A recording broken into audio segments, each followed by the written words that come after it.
guys, welcome back to the channel. Today we're doing a mystery tackle box unboxing for the Bass Elite box for the month of July. And this box is, as you can tell, I'm outside, so we're finally doing. We're finally gonna do these outside when we can. But it's kind of a beautiful day out. There's a little bit of wind, so if there's any wind noise on this audio, I apologize.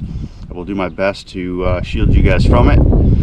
Right now, there's a breeze coming through. That's probably the worst it's going to be. So, as it gets a little bit stronger. Anyways, so welcome back to another unboxing. Like I said, if I can do these outside, a little bit of change of scenery, I'm going to try and do that. And then after this, I'm going to do two videos. I'm going to do an unboxing video here, and then right afterwards, we're going to attempt to do what a lot of other guys have already done, a slam. So we'll fish with these baits and see if we can catch a fish on each one. I'm not sure if I'll do strictly bass or if I'll just catch a fish. The pike population in the lake that I'm on right now is abound. So there's a possibility I could be losing a lot of these lures, and there's a possibility we could be catching more pike than bass. So we'll see how it goes. But anyways, unboxing. We're gonna do that video first. And first bait we're going to take out of the box here is by Fish Lab. It's the Soft Bio Gill. It's got staples on it, so I'm not going to take it out of the package, but it's a pre-rigged bait, and it's got a hook up on top. So it's got I'm trying to get this angle so you guys can see it better. So there's a hook up on top, so it's pre-rigged, and it looks like a bluegill. Soft body, looks pretty realistic too. I mean, if you can see it pretty close. There's a say length here, a 4-inch sinking. This is going to catch fish. I mean, I've caught bass on these before, big bass on the smaller bluegill profiles. Sometimes you don't need a bigger swim bait to catch big bass. So we will definitely be trying this out. I do like these kinds of swim baits. I've been getting more and more into them lately. So I guess, where would I throw this? If you throw it, I would throw it on, okay, so I'm going to be throwing this a little bit more around heavier cover, so I'm going to be throwing on about 17 pound fluorocarbon line, if not braided line, and it's not really weedless, but it looks like it can come through the cover pretty good. So, I will try through the weeds. It's got a pretty good, pretty good sized little paddle tail on there. It's not a big stout wedge style paddle tail, so it's like your standard paddle tail. So it's going to have more action. But I also, my plan is to throw this around a lot of heavy cover. You can throw them around docks too, because there's a lot of bluegills that run around docks. So, and a lot of bass eat bluegills, right? So why wouldn't they eat this around a dock? So that would be a good place to try. Pretty much anywhere a bluegill is going to go, because bass are going to be there, right? They feed on them, so that'd be good areas to throw this bait. So next one on the list, it's a bit of more of a finesse bait. It's by Excite Baits. It's a floating plastic worm. Looks like a 4-inch worm. They don't have, and it's a watermelon red, or yeah, watermelon red flake. They don't have the length on them. What are they? They're just called extreme. Excuse me. They're just called extreme sticks. So, but it looks like a floating worm.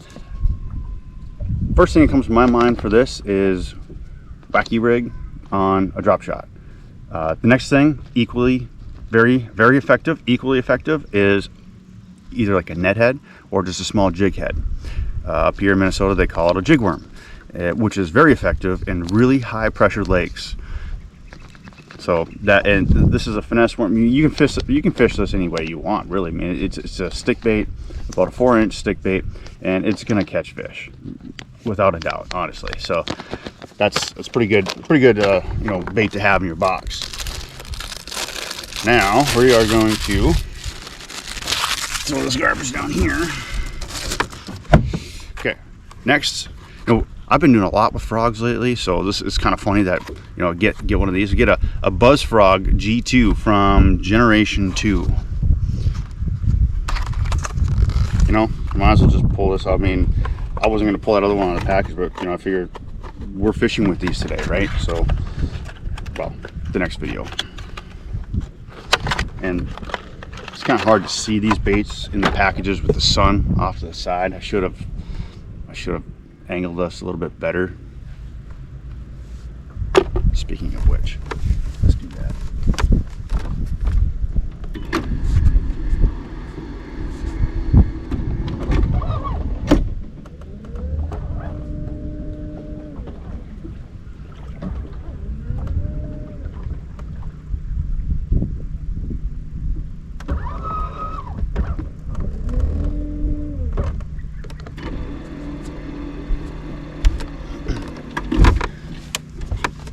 There we go. The only problem is now I might need to put my sunglasses on because of the sun. So sorry about that. Okay, much better. And maybe my body will help shield the camera from the wind a little bit. But now the wind's gonna be coming right there. It's okay. All right, back to this frog. So we got a buzz frog, black. I love throwing black. I'll throw black any time of the day, anywhere, just because it's black and sunny out, or if it's dark out. I mean, it's got black contrast, and it's got little paddle tails, you know, for the feet to make the kicking action. It feels pretty durable. The body is nice and soft, so when they clamp down on it, they get the hooks pretty good. It doesn't seem really that weedless, because if you can, I don't know if you can tell, but the hooks kind of come away from the body just a little bit. Might be able to see it there. So that's going to be, sorry, something hit the water. So that's going to be, you know, it's not going to be really weedless. It'll be better than some of the other frogs. And plus, you just got the tail. So I mean, you're continually moving it. This is going to, I mean, it's a frog. So I mean, there's really not a whole lot of, you know, whole lot more we can talk about, other than I'm going to throw this on 40-50 pound braided line. Where are you going to throw it? Anywhere. You can throw it open water because of the feet. They kick, they make a motion. It's called a buzz frog, right? So you can do that around. There's the wind again. So around heavy cover, weed edges, weed lines, visible, non-visible, wherever you want to throw it. Pads, obviously pads. Very good frog. Very good. Well, I don't know if it's good. We'll find out later, but looks like it's going to catch fish. I haven't fished with it before yet. Okay, next we got the Googan Baits Nuke Punch. I've talked about these a couple times randomly when I was talking about punching baits and stuff. This isn't my favorite punching bait. I know the purpose for it, and I do like Googan Baits. I really do. But I have a hard time keeping these pigs. So I like rigging my punching baits Texas rig style, not with a flipping hook. I don't use a flipping hook, and that's just, I just don't. I have bad luck with it, and it's just my personal preference. If you do use a flipping hook, then this will work just fine. But for me, I got a Texas rig, so I text pose, and it's hard to text pose in these ribs. These ribs are, I mean, it's a great bait, don't get me wrong, but it's just not good for what I need it for. Get one out here so I can show you guys. So you can see the ribs right there. I mean, that's the top of the bait. So when you got it, you almost need to. So for me, what I had to do is I had to cut a slit in those ribs, so that way the hook would sit flat. Otherwise, these ribs kind of push the hook out, and it just didn't sit right for me. But this is a really good bait for punching. I mean, I've used it. It's just not for my hooking style, my rigging style, I should say. So, and it's, I don't know. I haven't used them a lot, so I don't know how durable they are, but we'll find out in the next video. It's a punching bait, so you know, you're gonna throw it pretty much anywhere you would that you are gonna go punching, right? And what I'm gonna throw it on is probably well, not probably. I'm gonna throw it on a heavy powered rod with fast action, which is what I always throw, and then I'm going to throw it on with 50 pound braided line, minimum 50, because I'm throwing it in, I'm just pitching it into heavy cover. But 50 instead of 65, 50 helps me pitch it easier, a little bit less with less effort, and I've never had a problem with 50 pound braided line breaking. So that's a good bait to have in the box. So far, pretty good. we're gonna do some hooks here. Usually I save these for last, but this is Sticky's 3/0 EWG hook. I'm not gonna take them out of the package. We all know what an EWG hook looks like. Plus there's a picture right on the front. So Sticky's, I mean, they're good hooks. I've used them before. I don't use them a lot, but I've used them before. They are good hooks. Okay, next one.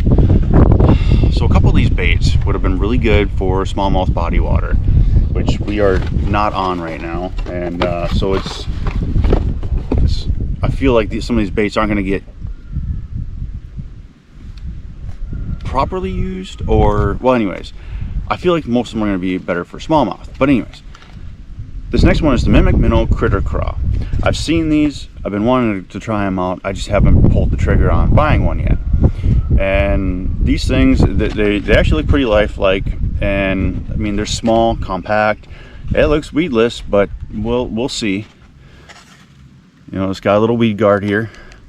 We'll see how good that is, because we will try it in the weed. Well, maybe we'll try it in the weeds a little bit, maybe, but we'll see how that goes. It's a 1/16 ounce weight, or weighted jig head, so it's really light. Gonna have to throw it on a light rod. I'm probably gonna throw it on my hair jig rod. I use that for a lot of light stuff and Ned rigging as well. It's really good action rod too. We'll get into that in another time, but this looks like a pretty good bait that'll catch fish. Small, it's attractive, and it looks like a bug. So I mean, why wouldn't they eat it, right? Walleyes will probably eat this too. Okay, next one, we got the Vexan Deep Thud series by Fat Boy. What color is this? It just says bone. It doesn't look much like a bone. It looks more like a chartreuse color. But yeah, I don't know. It's a square bill. So I mean, your textbook areas for a square bill are rocky banks. Bang it off the rock, hit it off some wood, and you know, those areas. But you're not limited to that. I like to throw them, yeah, sure, those places too, but I will throw them on the outsides of weed edges, just because they've got that wobble. You don't have to make contact. If you make contact with a couple with a couple of pencil reeds or whatever, that's not too bad. Just if you hit them, don't pull real hard. Just hit it with the tension and then just ease it out, and they'll either come free, but don't really rip them free, because if there is a fish nearby, you're going to spook it and it's just going to run away. But as soon as that bait comes free, that could, you know, create a reaction strike, or they'll just strike it as soon as it comes free. So you know, pretty good bait here. If you're going to throw it around heavier cover, I don't know, I'd say 14-15 pound fluorocarbon line. And if you're going to throw it in, or I'd say if you're going to throw it in or around heavy cover, I would say 17 pound fluorocarbon line. I wouldn't go any heavier because they get harder to cast. 17 pounds is probably going to be a little bit harder to cast, but it's a half ounce weight. It's weighted to be half ounce. It's a little bit larger in size, so it should cast fine on a 17 pound fluorocarbon. But we're going to be throwing it on about 15, because I don't plan on throwing it into heavy cover. Maybe, I don't know, we'll see. I mean, I might have to get a pike bite in order to get this. Well, maybe not. We'll see what happens later on. But it's a square bill, guys. I mean, it's a good bait to throw around rocks and stuff. I haven't thrown these before, so we'll try it out later on, and next video, well, you'll see. All right, here we go with a 10,000 fish Sukoshi bug. This is the 2.5 inch Sukoshi bug. This is in the blue craw color. It's a Ned bait, drop shot bait, smallmouth, largemouth. I don't fish for spotted bass because I don't have them up here, but spotted bass, you know, probably go crazy for these too, maybe. But the thing that I'm going to fish these for up here is going to be smallmouth bass. They like smaller baits, smaller cross style baits, and this is the Stretch X plastic, so it's super durable, like the Z-Man and then the Savage Gear Duratag plastic, and they float. So these are going to be, you know, like I said, really good on net heads. And now I'm going to take out the next one in here while we're at it, because this next item supports this and it supports these worms. And it's the Z-Man Nedlock Z. So these are the 1/6 Nedlock Z, and they, yeah, I mean, they're, is it green? Black? I think they're black. It's hard to tell. I got my sunglasses on, so yeah. Oh, it says green pumpkin on the back. Sorry. Anyways, these baits really great paired together, and I mean, maybe a little bit heavy on for this, but maybe not, because what I would do is I would rig one of these on here, and then I would drag it on the bottom. I don't shake it or anything when I'm throwing a Ned rig. I don't shake it. I don't get real active with it. I don't have really good luck with doing that, so that's why I don't. So there you go. And then of course you got, you know, all your other stuff here, you know, and a nice decal here since 2012. Awesome. Cool. Well, that's gonna do it for this week's Mr. Tackle Box Bass Elite unboxing for the month of July. I hope you guys really enjoyed that. I did. I enjoyed it, and you know, the new scenery. Sorry about the little bit of wind noise, if there is any. I don't really know for sure, but this is fun. I'm going to try and do this more often as the weather allows and as I'm able to. And because of the change of scenery, it's different than sitting in the garage all the time, right? I think it's boring, I imagine. So, all right, guys, thanks again for watching. I really appreciate each and every one of you. If you haven't already, please subscribe to the channel, and we'll catch you in the next video. Oh, wait, before we go, the next one after this is going to be the slam. So you're going to either see me complete it or completely fail. So stay tuned for that one. All right, see ya.